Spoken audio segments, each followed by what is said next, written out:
The simplest way to describe a set would be a container.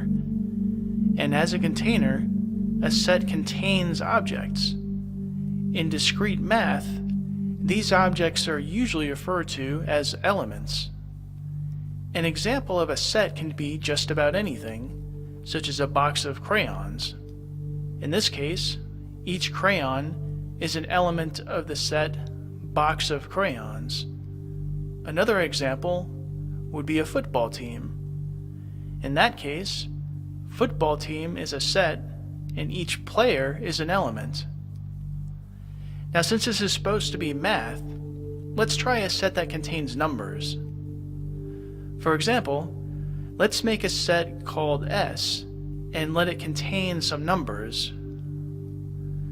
The notation that we use for a set is the name of the set followed by an equal sign, and then the actual elements of the set within a pair of braces. Now let's look at the elements. In this case, we can see that 3 is an element of the set, but 6 is not an element of the set, and we notate this by adding a little slash through the element symbol. So what if we want this set to go on past 5? What if the set goes on to infinity?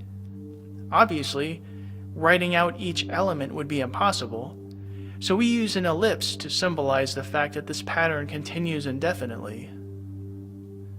So here we can say that the set S contains all positive integers, starting with the number 1 and going on forever.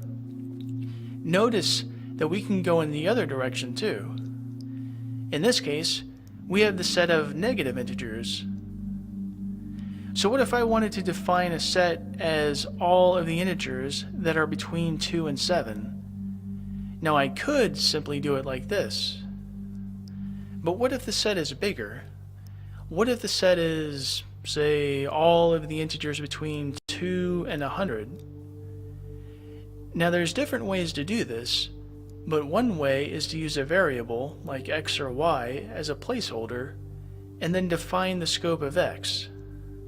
So this is basically the same as the first one, but we've defined x using greater than and less than operators.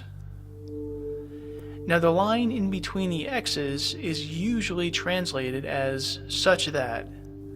So if I'm reading from left to right, I would say s equals x such that x is greater than 2 and x is less than 7.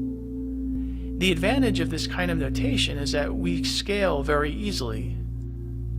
So I can quickly replace the 7 with 100 or whatever I need, and I have a much different set. So this was just a very basic introduction to set theory. In the next video, we'll look at some more things that you can do with set builder notation, and we'll also look at some of the common sets that you'll need to know.